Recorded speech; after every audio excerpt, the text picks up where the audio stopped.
오늘은 출애굽기 15장 26절을 본문으로 해서 여호와 라파. 여호와 라파는 무슨 말이지?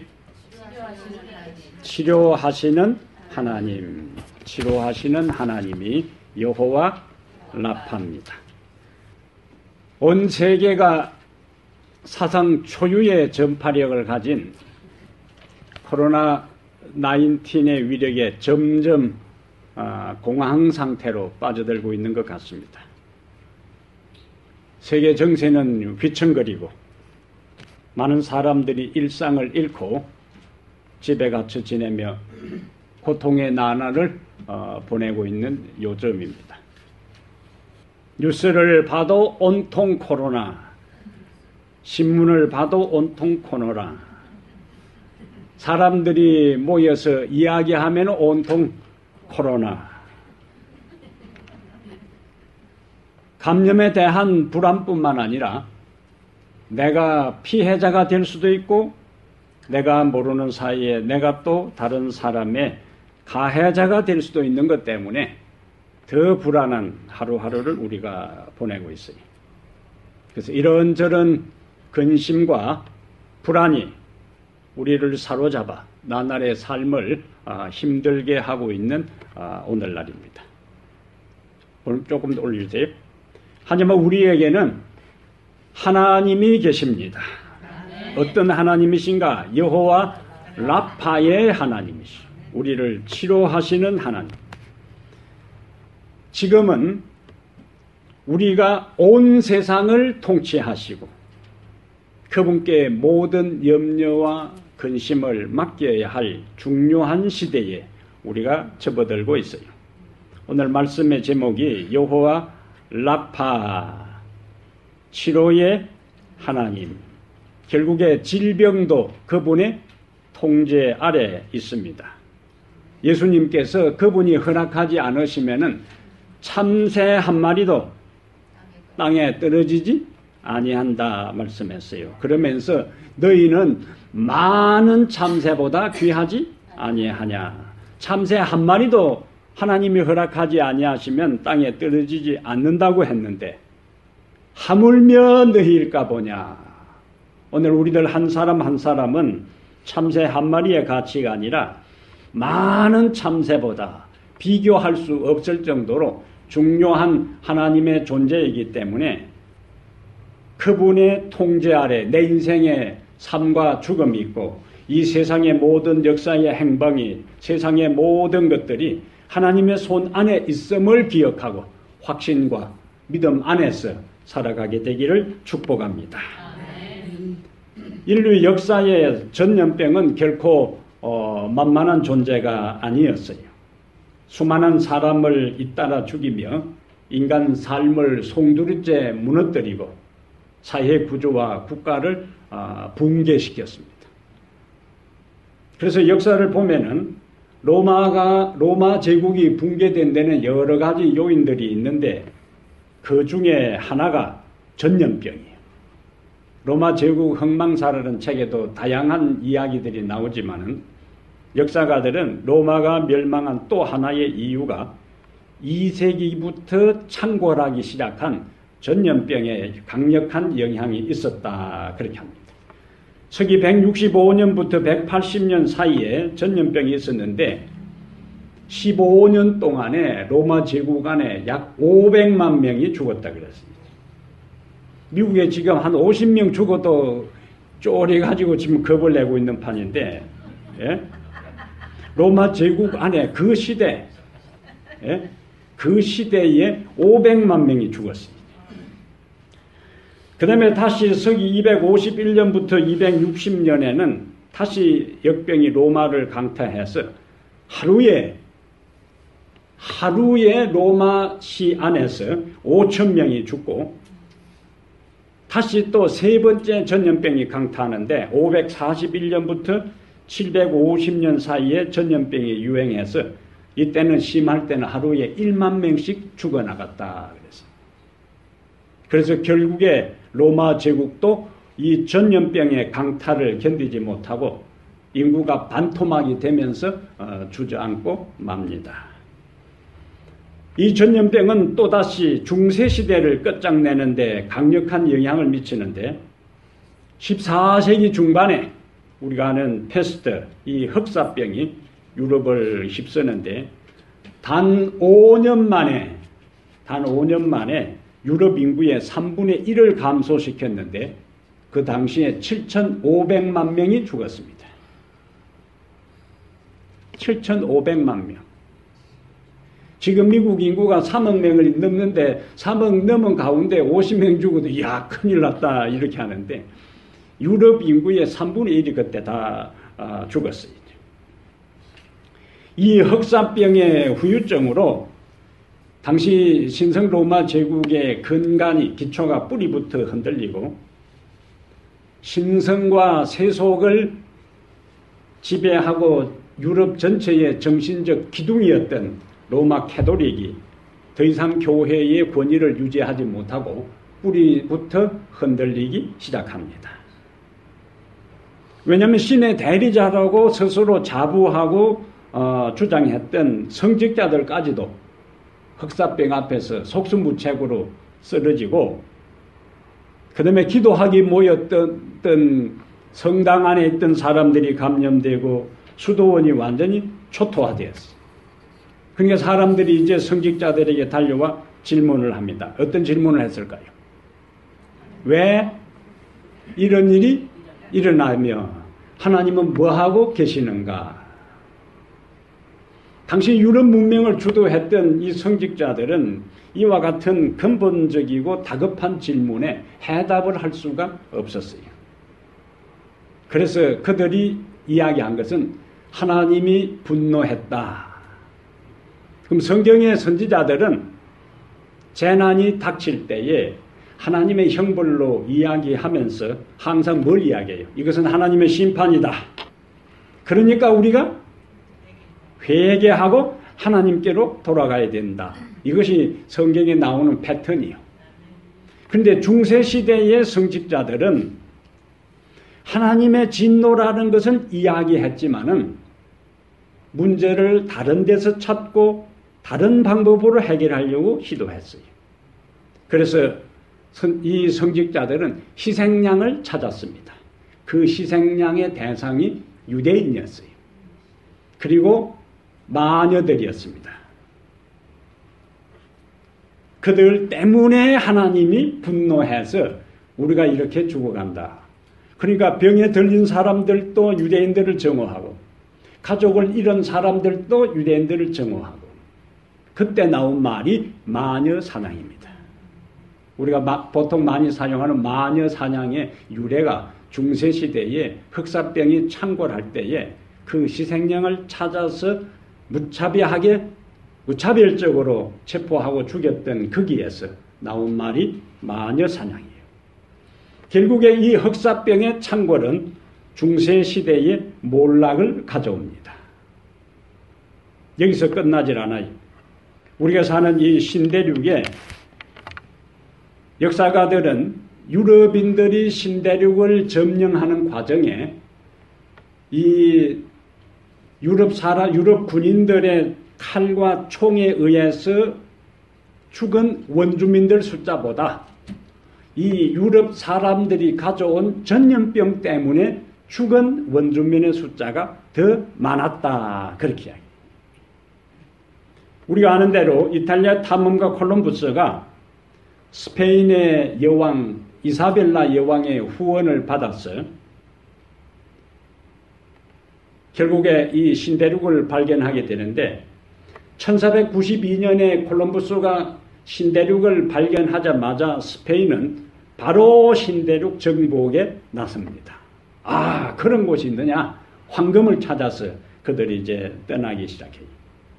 근데 15세기, 16세기에 오늘날 멕시코 지역에 아즈테크라는 문명이 번창하고 있었는데 1521년 스페인의 장군 코르테즈는 300명의 스페인 군사와 현지인으로 구성된 이 군대를 이끌고 이 아즈텍 수도를 공격합니다.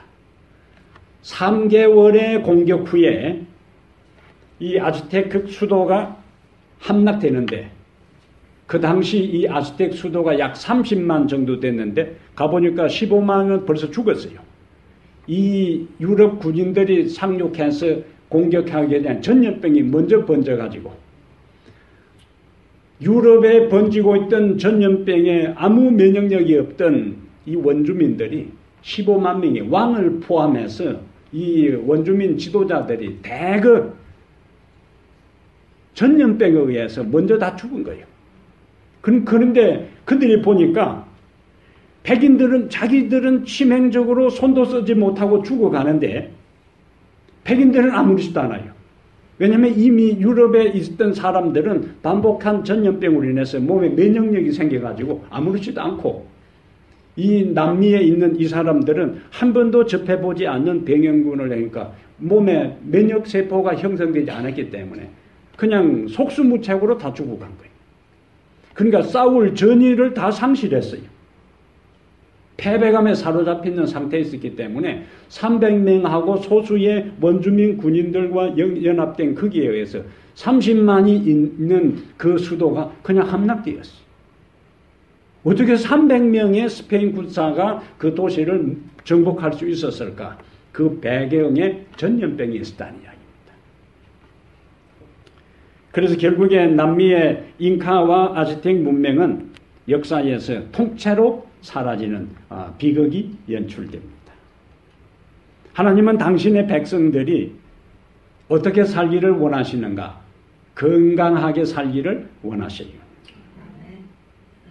요한 3서 2절에 사랑하는 자여 내 영혼이 잘됨 같이 내가 범사에 잘되고 내가 강건하기를 내게 간구하노라. 하나님은 우리가 어떻게 살기를 원한다고요? 건강하게 살기를 원해요. 건강하게 살기를 원하시니까 건강하게 살 수 있는 무엇도 가르쳐 줬을까요?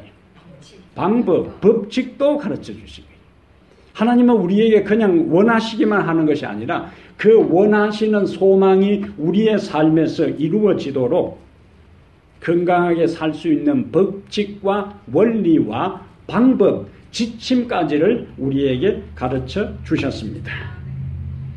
이스라엘 백성들이 애굽에서 나온 다음 광야를 생활할 때에 하나님은 그들에게 먹거리, 먹을 것과 먹지 말아야 될 것과 그 다음에 생활 습관에 대한 세세한 지침을 이스라엘 백성들에게 주셨어요. 왜 그렇게 하셨을까요? 그들은 당신의 사랑하는 백성, 자녀이기 때문에 자녀가 건강하게 살기를 원하는 하나님의 마음이 그들에게 건강 법칙을 세세하게 이제 말씀해 주셨는데 레위기 11장하고 신명기 14장에 종교적인 용어를 사용해서 정한 것과 부정한 것. 그 당시 사람들에게는 이것은 건강에 좋다, 이것은 나쁘다는 것은 실감이 나질 않아요.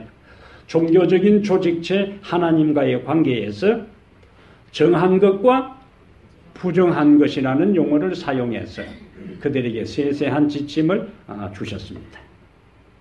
짐승 중에서 먹을 것은 두 가지 특징을 말씀하셨는데 굽이 갈라지고 새김질하는 것은 먹을 수 있다.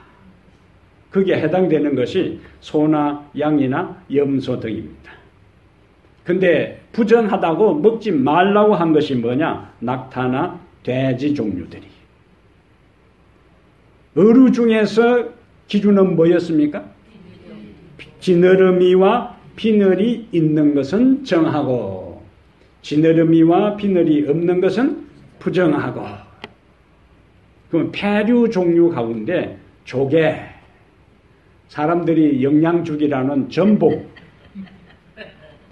그 다음에 바다의 삼이라고 부르는 해삼, 해삼은 바다의 삼이라고 할 정도로 아주 영양이 많다고 일컬어지는 겁니다. 그래서 해삼이요. 극피동물에 해당되는 해삼. 그 다음에 갑각류 종류인 게, 가재, 저녁에 뷔페에 가면은 나오는 랍스터, 크랩은 그것이 나오면은 사람들이 그 앞에 다 줄을 서는데 그것은 하나님께서 부정한 것으로 명명한 것들입니다. 그것은 하나님의 백성들이 먹지 말라고 한 거예요. 새 종류 가운데서 금지된 것 중에 하나가 레위기 11장 13절과 19절에 보면은 박쥐입니다. 박쥐. 박쥐는 하나님께서 먹지 말라고 명한 부정한 것들이. 그러면 레위기 11장을 기준으로 해서 21세기에 들어와서 전 세계에 강타했던 여러 전염병들의 원인을 한번 보자 그거지. 2002년에 중국에서 사스라는 전염병이 발생했는데 이 병의 매개체는 박쥐와 사양 고양이였습니다. 2009년 3월에 우리가 사는 이 북미 대륙에서 신종플루 독감이 발생했는데 매개체는 돼지였습니다. 2012년에 사우디아라비아에서 메르스가 발병했는데 그 매개체는 낙타와 박쥐였습니다. 2014년 서아프리카에서 에볼라 전염병이 발생했는데 그 매개체는 박쥐와 고릴라와 침팬지였습니다. 그러면 지금 우리를 힘들게 하고 전 세계를 공황에 빠뜨리는 이 코로나 19는 매개체가 뭐냐? 박쥐로 알려져 있습니다. 유럽의 중세시대를 끝장낸 이 흑사병, 이것은 지벼룩에 붙어 사는 페스트균이었어요. 14세기에 전염병이 창궐할 그 근본적인 원인은 쥐에 있었는데 14세기의 한 지역에서 기근이 창궐해서 사람들이 먹을 것이 없어서 들쥐, 야생쥐를 잡아먹으면서 사람의 숙주가 되고 그것이 결국에 중세 유럽을 붕괴시킨 원인이 되었다는 거예요.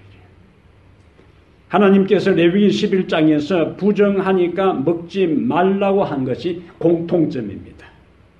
박쥐도 쥐도 돼지도 다 레위기 11장과 이사야 66장 17절에 이것은 다 부정한 것이니까 시신 자체를 보지도 만지지도 말라고 이야기했어요. 그리고 혹시 그것을 만졌다면 시처라고 할 정도로 하나님께서 아주 강력하게 세세한 지침을 내리신 겁니다. 이것이 역사가 우리에게 보여주는 거예요. 이러한 역사적 상황을 통해서 우리는 깨달아야 한다는 이야기죠. 하나님께서 금지한 것을 사람들이 무턱대고 먹었을 때에 결국에 이와 같은 치명사를 입는다는 사실을 역사는 우리에게 생생하게 보여주고 있습니다. 광야의 이스라엘 백성들은 가축과 함께 200~300만이 함께 집단 생활을 했어요. 여기에서 만약에 철저하게 위생법칙을 지키지 않아서 어느 한 부분, 어떠한 특정한 사람이 질병에 감염된다면 삽시간에 그 전체 공동체가 와해될 수 있는 위험한 상황이 광야의 이스라엘 백성들이었습니다. 이러한 때에 하나님께서 그들에게 내린 중요한 법칙 중에 하나가 격리의 법칙입니다. 격리의 법칙. 민수기 5장을 잠깐 가보겠습니다. 민수기 5장에 하나님의 말씀 안에 해법이 있고 길이 있고 희망이 있고 빛이 있어요. 민수기 5장에 여기에 격리의 법칙이 나오는데 5장 1절부터 4절까지 봅니다. 여호와께서 모세에게 말씀하여 이르시되 이스라엘 자손에게 명령하여 어떻게 하여? 명령하여 모든 남용 환자와 유출증이 있는 자와 죽음으로 부정하게 된 자를 다 진영 밖으로 내보내되 남녀를 막론하고 다 진영 밖으로 내보내어 그들이 진영을 더럽히게 하지 말라. 내가 그 진영 가운데에 거하느니라 하시매 이스라엘 자손이 그같이 행하여 그들을 진영 밖으로 내보냈으니 곧 여호와께서 모세에게 이르신 대로 이스라엘 자손이 행하였더라. 진영 밖으로 보내는 것에 3번이나 강조해서 나오는 거예요. 감염된 사람, 부정하게 된 사람들은 진영 밖으로 내보내라. 그것이 이 구절 가운데 3번이나 나오는 거예요. 격리의 법칙입니다. 격리의 법칙. 어떤 종류의 환자든지 간에 질환이든지 간에 확산되면은 그 공동체의 위험 요소가 되는 거예요. 하나님은 환자 한 사람의 환자 때문에 민족 전체가 건강과 안전에 위협을 받는 것을 원치 아니하고 그들의 건강이 회복될 때까지 어디에 있도록 하라고요? 진영 밖에 있도록. 그 오늘날에도 지금 계속 이 전염병에 감염된 사람은 다 어떻게 하는 거예요? 격리하는, 그 성경에 그대로 나오는 방법이에요. 성경에 또 다른 중요한 원칙이 있습니다. 손 씻는 원리입니다. 손 씻는 원리. 레위기 15장 11절과 13절에 그 원리가 나와요. 손을 씻도록. 1840년대에 비엔나의 병원의 이 산부인과 병동에 6명 중에 1명이 입원한 사람이 죽어 나오는 거예요. 당시의 의사들은 손을 씻는 습관이 전혀 없었습니다. 1840년대 전혀 거기에 대한 상식이 없었어요. 그래서 죽은 시신 검진하고 가서 또 살아있는 환자들 가서 또 검진했어요. 그대로 거기에서 감염되어서 6명 중에 1명이 다 죽어갔어요. 그런데 이 의사 생활을 하는 이 젊은 의사가 가만히 보니까 그 환자들을 검진하기 전에 시신을 손댔던 그것의 연장선에서 사람들이 죽는 관계성을 깨닫고 손을 씻고 환자들을 진료하도록 하는 것을 제안하게 되고 그 다음에 그것을 실천했을 때에 치사율이 갑자기 떨어진 겁니다. 그냥 원인이 어디에 있었는가? 손을 씻지 아니하고 환자들을 돌본 거예요. 그럼 우리가 요즘 병원에서 의사들이 수술할 때 보세요. 얼마나 다 씻습니까? 그리고 닦지도 않고 이래가지고 들어가는 모습을. 그 원리가 어디에 나온다고요? 성경에 나오는 거예요. 그래서 지금도 코로나 바이러스를 예방하는 중요한 방법 중에 하나가 부지런히 손을 씻어라. 하나님께서는 3500년 전에 벌써 손 씻는 원리를 질병이 확산되는 것을 막고 건강하게 생활하는 중요한 요소로 말씀을 해 주셨습니다. 그렇다면 이런 건강 법칙을 실천한 유대인들은 역사 속에서 어떤 축복을 누렸는가? 14세기에 앞에서 이야기한 대로 유럽의 이 흑사병 페스트가 창궐할 때에 3분의 1, 7,500만이 죽어가는데 유대인들은 거의 전염병에 감염되는 사람이 없었던 거예요. 그래서 사람들이 유대인들을 타겟으로 해서 희생양으로 삼는데 저들이 감염되지 않은 걸 보니까 틀림없이 저들이 이 전염병을 퍼뜨렸다. 그리고 그들을 무자비하게 이제 박해하고 죽였어요. 그런데 유대인들은 그들의 독특한 신앙 가치관, 신앙과 믿음 때문에 백성 일반 유럽 사람들하고 함께 공동체를 이루고 살지 않고 자기들끼리 따로 떨어져서 살았어요. 객토를 형성하고 따로 떨어져 살면서 여기 우리가 지금 배운 대로 종교적 교리 때문에 밖에 갔다 오면은 반드시 손발을 씻고 그리고 하루 한 번씩 모욕을 했어요. 왜냐면 우리가 보는 대로 예수님께서 이 땅에서 생활하실 때도 보니까 유대인들이 손 씻는 것을 종교적 교율의 중요한 것 하나로 여기잖아요. 어디 식사할 때에 손도 안 씻고 먹느냐 그렇게 하잖아요. 그것을 그대로 지킨 거예요. 자기들은 전염병에 대한 예방 차원으로 한 것이 아니고 하나님께서 명령해서 하라고 했으니까 하나님의 말씀이니까 그들은 뚜렷한 이유도 모르고 그냥 한 거예요. 그때는 아직 세균학이 발달하기 전이기 때문에 세균이 뭐고 바이러스가 뭔지도 몰라요. 그들은 하나님이 말씀하셨으니까 그들은 그대로 종교적 행사로 그대로 순종한 거예요. 우리가 이 세상에 하나님을 믿고 살아갈 때 하나님께서 성경을 통해서 우리에게 말씀한 것 자체가 다 이해되는 것은 아닙니다. 그리고 다 그것이 과학적으로 증명되는 것도 아니에요. 그러나 우리가 그 말씀을 순종하는 것은 지금은 이해하지 못하고 알 수 없고 증명되지 않아도 하나님이 모든 것을 아시고 하나님이 우리를 사랑하시고 우리를 돌보시기 때문에 그분이 말씀하셨으니까 우리가 순종할 때 우리가 상상할 수도 없는 축복과 은혜를 누리게 될 것입니다. 그럼 이것이 역사의 마지막을 살아가는 제7안식일 예수 재림교회와 유대인의 건강 법칙이 어떻게 연관되어 있는가 하는 것을 우리가 이제 살펴볼 필요가 있습니다. 제가 자료를 보는 가운데 19세기에 이 미국의 위생은 오늘날 우리가 상상을 초월할 정도로 낙후되어 있었습니다. 1800년 초에 미국인의 평균 수명이 32세였어요.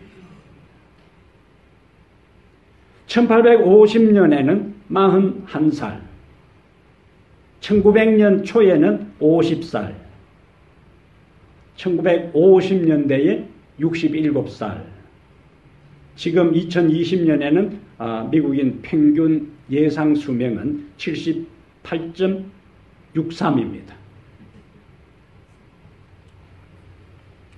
19세기 초 미국의 부유한 사람들은 많은 음식을 급히 먹었고 대부분 건강에 안 좋은 음식들을 먹었어요. 그러다가 1832년에 미국에 이 콜레라가 창궐을 했는데 어떤 소문이 퍼졌느냐. 그 당시 의사들까지도 이 콜레라는 과일과 채소를 많이 먹으면 콜레라에 걸린다 그렇게 했어요. 그래서 1832년 콜레라가 지나가고 난 다음에 사람들이 채소와 과일을 기피하게 되고 특히 누구에게 나쁜가? 어린아이들에게 채소와 과일은 치명타를 입힌 데서 부모들이 어린아이들에게는 과일과 채소를 전혀 먹이지를 않았습니다. 그리고 1800년대에 미국의 대부분의 사람들은 모욕을 하지 않았어요. 어떤 사람들의 기록은 평생 한 번도 모욕을 안 한 사람도 있는 거죠. 아마 여름에 제가 했던 것처럼 여름에 저 호수나 가까이 사는 아이들은 모욕 한 번 하고 나머지는 그냥 평생 떼꼬장꼬장하게 사는 거예요. 그냥 그러려니 하고 씻는 것을 몸 전체를 씻는 개념이 미국 사람들에게 없었어요. 이것이 19세기의 미국의 위생 습관이었습니다. 얼마나 미개한 지역이 있는지 몰라요. 거기다가 오늘날 세계 최고의 도시 뉴욕은 1840년대에 아직 시 차원에서 쓰레기 수거 시스템이 전혀 없었기 때문에 사람들은 음식물 쓰레기나 모든 쓰레기를 그냥 바깥에 그냥 갖다 다 버렸어요. 그러니까 온 뉴욕 도시 이 비포장 도리에 사방에 돼지들이 꿀꿀거리면서 돌아다녔던 거예요. 집 나온 돼지들이 돌아다니면서 이 집 옆에 가도 먹을 것이 있고 저 집에 가도 먹을 것이니까 돼지 새끼 얼마나 많이 놓는지 몰라. 그냥 자기들끼리 해가지고 새끼를 얼마나 나가지고 온 동네 사방 여기저기 꿀꿀거리면서 돼지들이 돌아다녔어요. 그때는 또 이제 말 타고 다닐 때고 마차 타고 다닐 때니까 말똥하고 말이 또 오줌 누면 얼마나 많이 넣어요. 치매를 이룰 정도로 그냥. 그러니까 뉴욕의 골목 거리마다 사방에 말똥, 사방에 오줌 냄새가 진동했어요. 그리고 그 당시 사람들이 이제 씹는 담배를 많이 사용을 했다는데 그냥 아무 데서나 침을 뱉었다 그래요. 그것이 아무렇지도 않았던 거예요. 그 문화라 문화. 그냥 집 안에서도 아무 데나 침 뱉고 바깥에서도 아무 데나 침을 뱉고. 그게 뉴욕이나 미국의 생활이에요. 1800년대 미국 사람들의 생활이었다. 1840년대 병원은 당시의 사람들에게 죽으러 가는 곳이었어요. 당시 의사들은 4개월에서 8개월만 공부를 하면 의사 자격증을 줬습니다. 심지어 고등학교를 나오지 않는 사람들도 4개월, 6개월 그냥 학원에 가서 공부 좀 하면 의사 자격증을 줬어요. 여러분들이 그 시대에 태어났으면 의사 다 될 수 있었어요. 시대를 잘못 만나서 그랬지. 그 다음에 마취약이 아직 발명되기 전이었기 때문에 그냥 톱으로 잘랐어요. 우리 교회 유명한 다니엘서와 요한계시록을 처음으로 이 주석한 우라야 스미스라는 분이 있는데 이분은 장애인이에요. 이분이 어릴 때 다리가 아팠는데 집에 그냥 이 테이블 위에 눕혀놓고 그냥 톱으로 잘랐어요. 다리를 잘라버렸다니까 톱으로 그냥. 마취제도 없이. 그래서 그냥 감염되어 죽었던 거예요. 그리고 일반 사람들이 병원에 가면은 의사들을 만나면 어떻게 되는가? 1900년, 1800년대에 이 성행했던 방법은 모든 병은 우리 몸에서 피를 빼내면 된다. 무조건 상처를 내가지고 피를 내고 수원, 독약이잖아요. 수원을 투여해가지고 피를 토하게 했어요. 그래서 피를 토하고 죽었어요. 그것이. 그래서 여러분 시대를, 의사는 안 돼서 그렇지만은 시대를 잘 타고 태어난 거예요. 옛날 태어났으면은 수원 먹여가지고 토하고 죽을 수도 있고, 다리 좀 아프면 그냥 톱으로 잘라버렸다니까, 그냥. 그것도 병원 갈 것도 없이 집에 그 부엌 싱크대 위에 펴놓고 그냥 톱으로 잘라버렸어요. 그러면 악화되어서 그냥 죽는 거예요. 이것이 그 시대의 상황이었습니다. 그런데 여러분,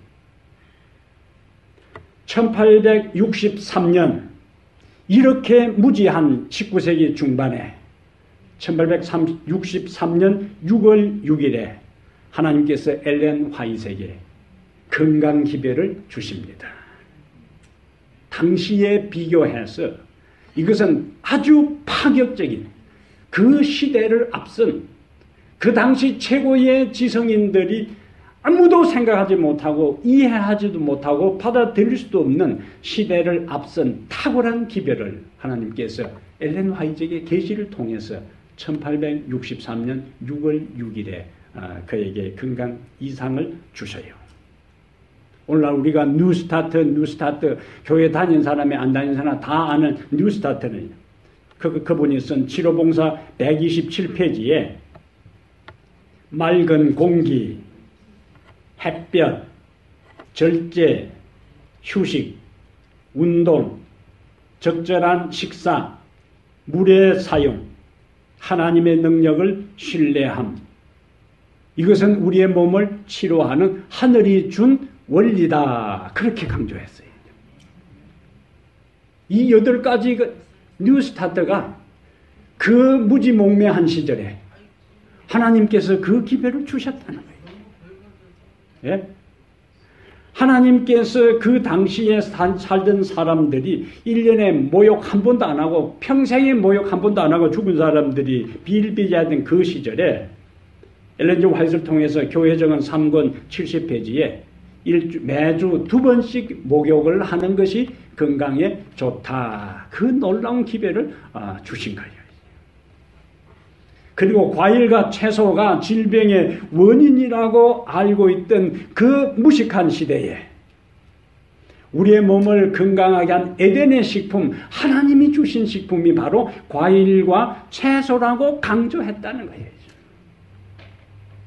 지금 전문가들이 코로나 바이러스를 이길 수 있는 가장 좋은 방법은 우리 몸의 면역력을 올리는 것이라 하면서 강조한 과일과 채소를 많이 먹어라. 그리고 쉬고 스트레스 받지 말고 마음의 평안을 가지고 그 모든 것이 어디 나오는가? 뉴스타트에 다 나오는 거예요. 이제. 코로나 바이러스는 햇빛에는 그냥 다 죽어요. 그래서 햇빛은 하나님이 우리에게 준 치료제라는 그 기막힌 기별이 그 무지몽매한 시절에 하나님의 백성들을 사랑해서 마지막 시대를 살아가는 하나님의 백성들을 위해서 건강한 삶을 살도록 특별한 기별을 주신 것이 얼마나 감사한지 몰라요.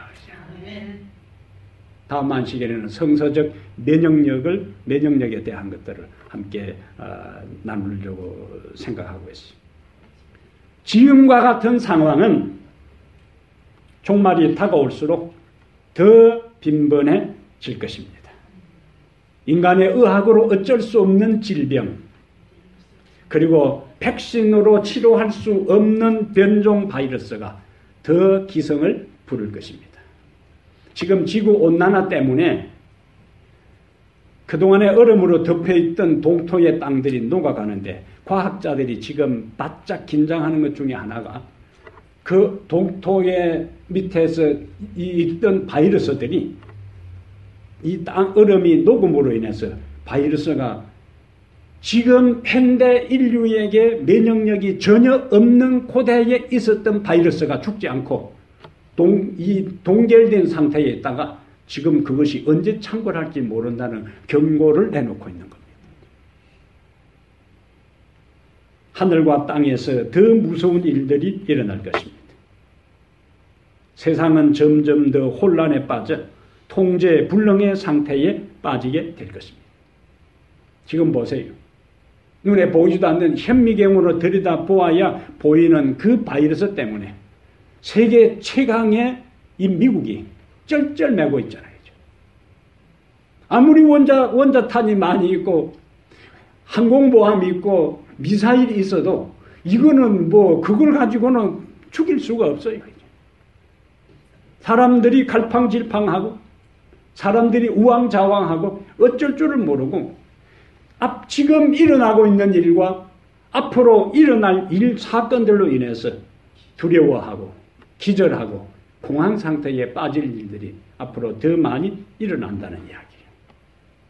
현재의 세계적인 상황은 앞으로 세상이 성경과 예언을 통해서 예언된 대로 어떻게 전개될 것인가를 미리 재림 교인들에게 알려주는 예고편입니다. 지금과 같은 상황은 과거에 한 번도 경험해보지 못한 상황이에요. 지금과 같은 일들이 전 세계가 당황하고 국가가 삽시간에 마비 상태로 접어들어가는 이와 같은 상황은 옛날에 전쟁 때에도 이렇지 않았다고 이야기하는 겁니다.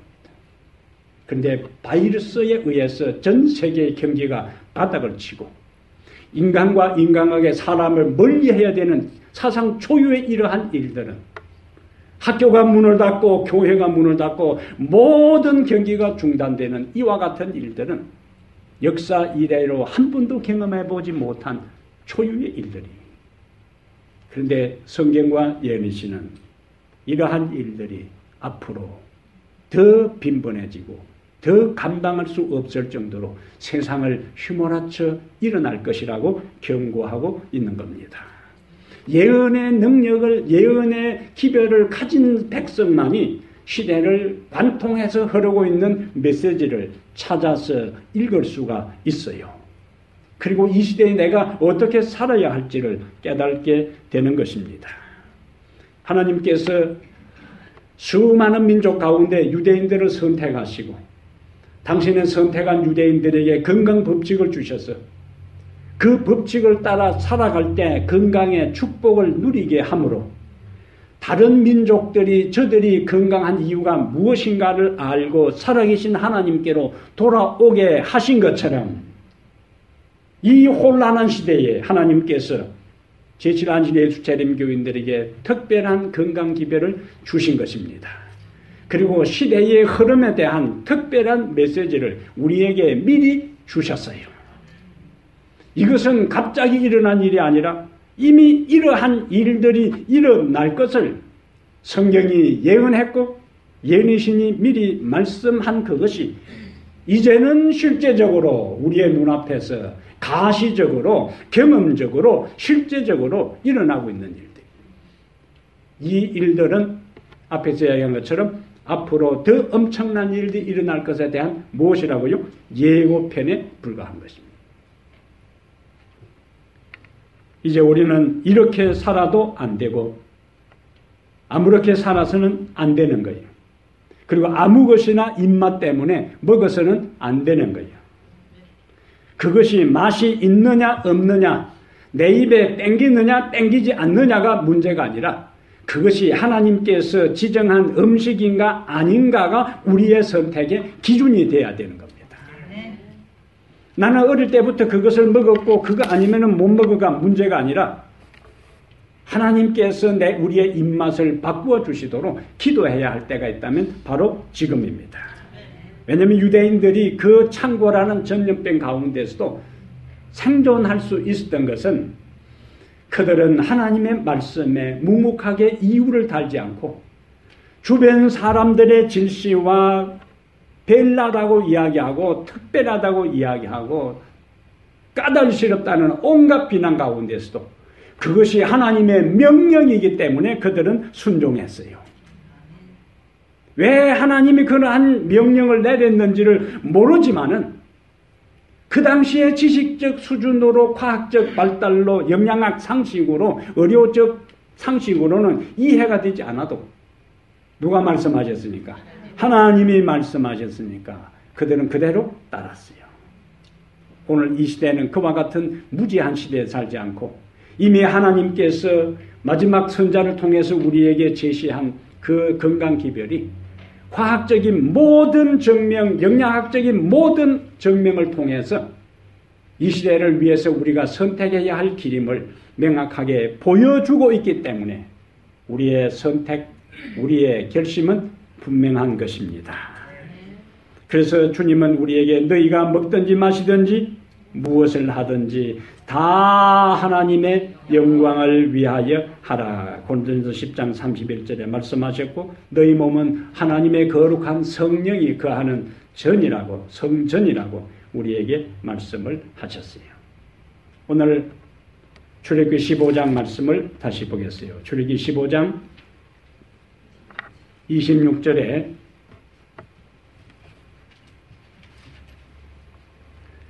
출애굽기 15장 26절에 이르시되 같이 읽습니다.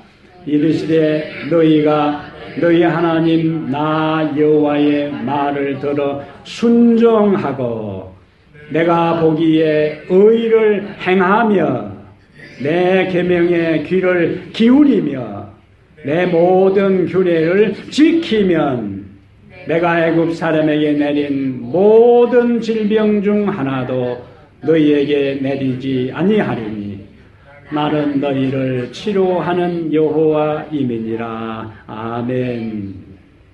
여기 반복되는 말씀을 보세요. 분명하잖아요. 너희 하나님 여호와의 말을 들어 뭐하고? 순종하고 내가 보기에 의를 행하며 내 계명에 귀를 기울이며 내 모든 규례를 지키면 내가 애굽 사람에게 내린 모든 질병 중 하나도 너희에게 내리지 아니하리니 나는 너희를 치료하는 여호와임이니라. 여호와 하나님은 우리를 치료하는 하나님이십니다. 그분이 우리에게 말씀합니다. 두려워하지 말라. 염려하지 말라. 겁내지 말라. 무서워 말라. 그럼 그분이 말라고 말씀하셨으면은 분명히 당신이 하신 말씀에 대해서 책임을 지십니다. 아무리 세상이 전염병으로 창궐을 한다 할지라도 하나님의 백성들을 이 말씀대로 우리가 순종하고 그분의 가르침을 따라 살 때에 우리를 보호해 주신다고 약속하셨기 때문에 두려워하지 마시기를 바랍니다. 약속하셨기 때문에 염려하지 마시기를 바랍니다. 약속하셨기 때문에 겁내지 마시기를 바랍니다. 말씀하셨기 때문에 무서워하지 마시기를 바랍니다. 말씀하신 주님이 우리가 건강의 법칙대로 살면서 우리가 알고 있는 모든 상식을 따라 최선을 다해서 우리가 주의하고 살아갈 때 그분은 우리를 보호해 주실 것입니다. 그분은 우리를 지켜 주실 것입니다. 그분은 우리에게 자비를 베풀어 주실 것입니다.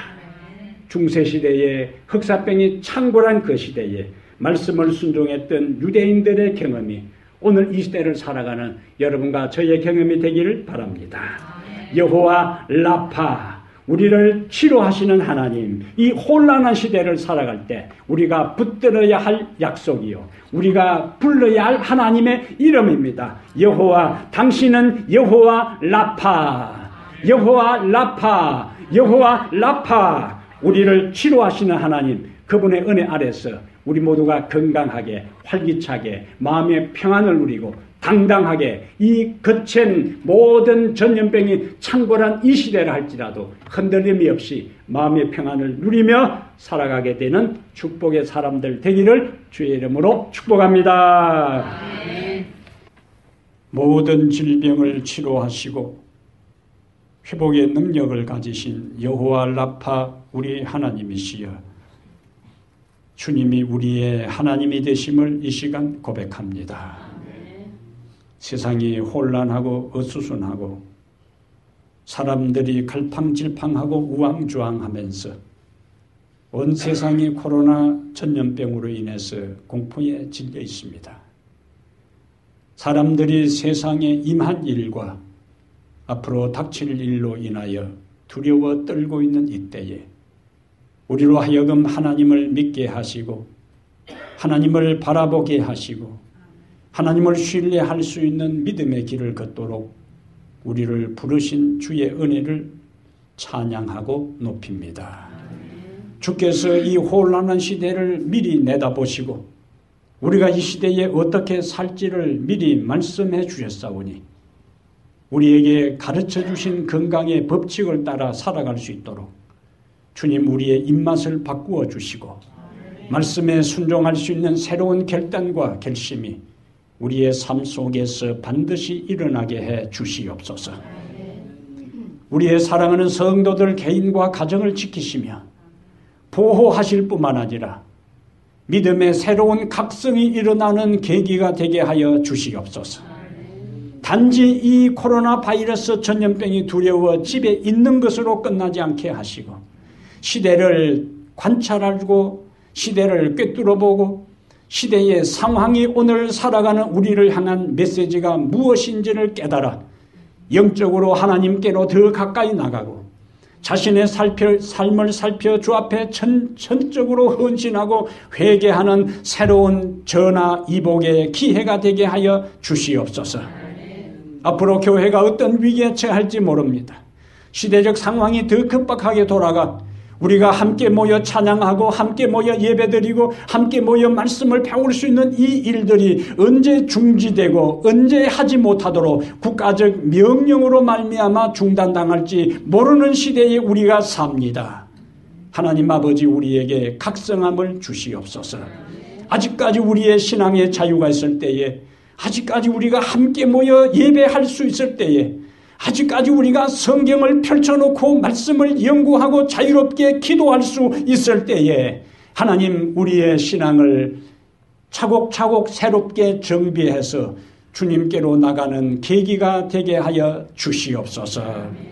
고통받는 대한민국의 우리의 동족들을 불쌍히 여기시며 그들에게 자비를 베푸시고 위정자들에게 분별력과 판단력을 주셔서 자신들의 모든 정권을 연장하는 데 급급할 것이 아니라 백성의 아픔에 공감하고 백성들을 바르게 지도할 수 있는 은혜를 그들에게 주시옵소서.